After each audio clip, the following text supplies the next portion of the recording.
Hello everyone, welcome back to the channel. Breaking tonight, a dramatic move that's sending shockwaves through world capitals.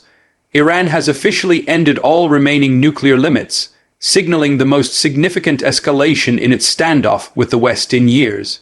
What began as a diplomatic chess game may now be turning into a nuclear confrontation that could reshape the balance of power across the Middle East and beyond.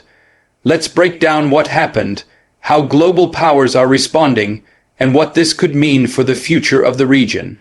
After years of restricted uranium enrichment under the 2015 Joint Comprehensive Plan of Action JCPOA, Iran's Atomic Energy Organization has announced that it will no longer abide by any production caps, inspection limits, or centrifuge restrictions.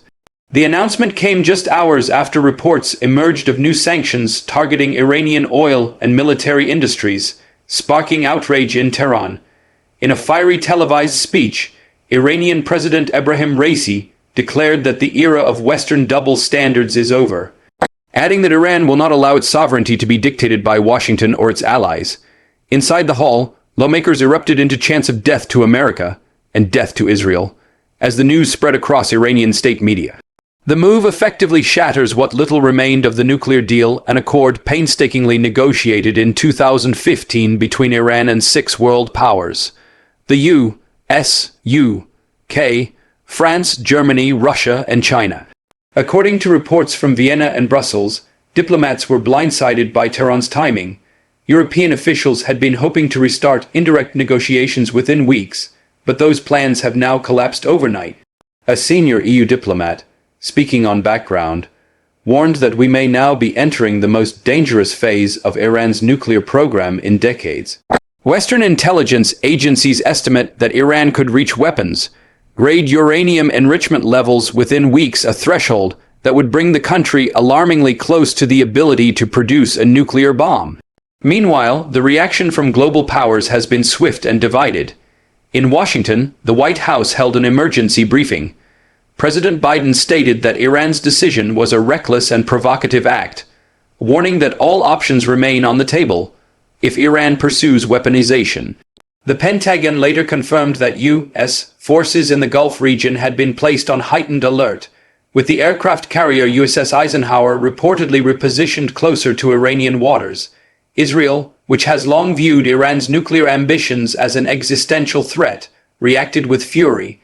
Prime Minister Benjamin Netanyahu, who said, "We will not allow Iran to acquire a nuclear weapon, not now, not ever." Israeli intelligence chiefs have reportedly been in emergency meetings since the announcement, and there are unconfirmed reports that the Israeli Air Force has increased patrols over the Red Sea and Mediterranean. In contrast, Russia and China, both signatories to the original nuclear deal, issued more measured responses. Moscow accused the U.S. of provoking Iran through economic warfare and urged both sides to exercise restraint.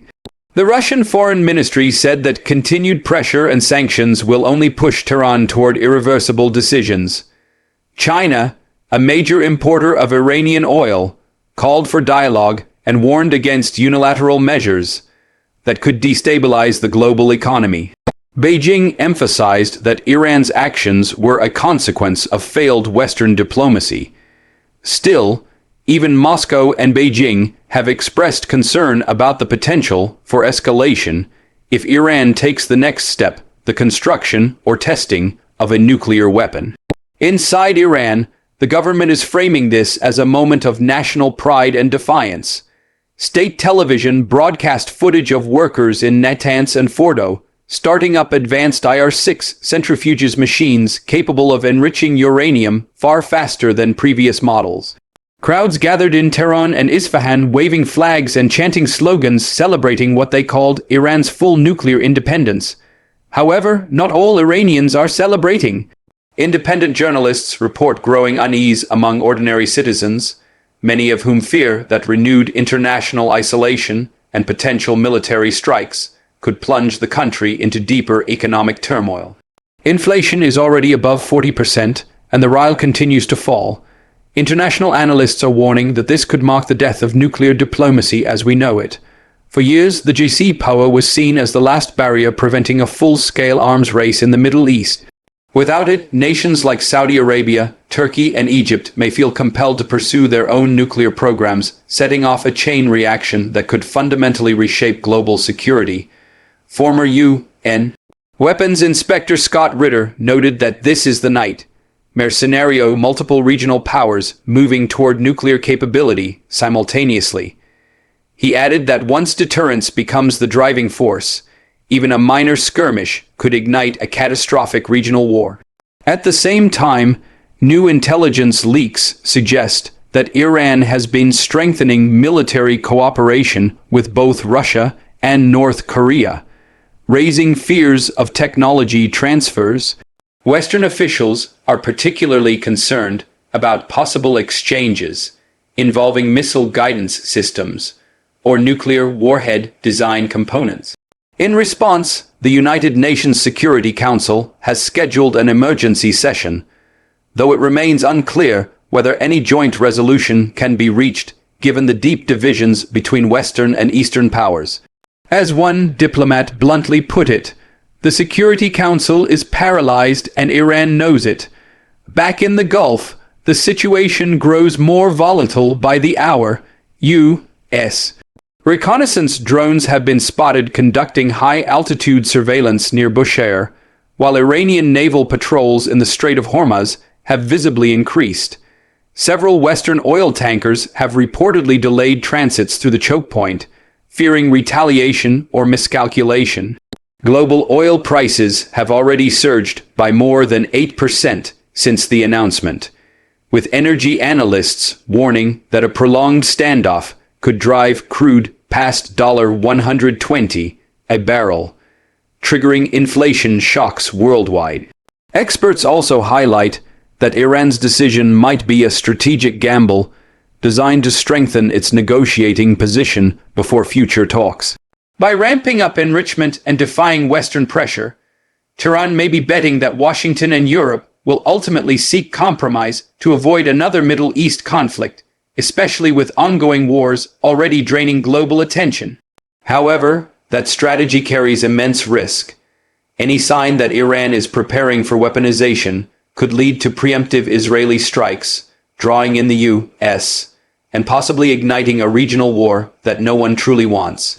Across global media, commentary is divided.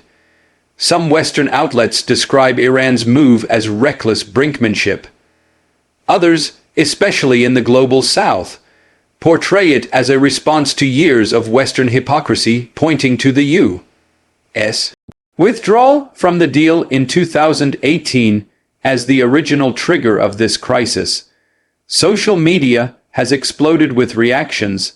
Hashtags like #Iran nuclear crisis, #Middle East tension, and #global security alert are trending worldwide.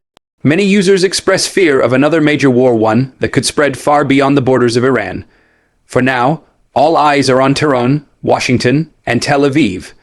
The coming days could determine whether the world inches closer to diplomacy or to disaster. The Biden administration faces growing domestic pressure to take a tougher stance, while Israeli leaders are openly hinting at decisive action. Meanwhile, Iranian hardliners are celebrating what they see as the beginning of a new era, one where Iran dictates the terms, not the West. What happens next? Will Iran push ahead to full nuclear capability? Will Israel strike first? Or could back-channel diplomacy somehow pull the world back from the brink? The answers may shape not only the Middle East's future, but the entire global order. Thanks for watching. Don't forget to like, subscribe, and share.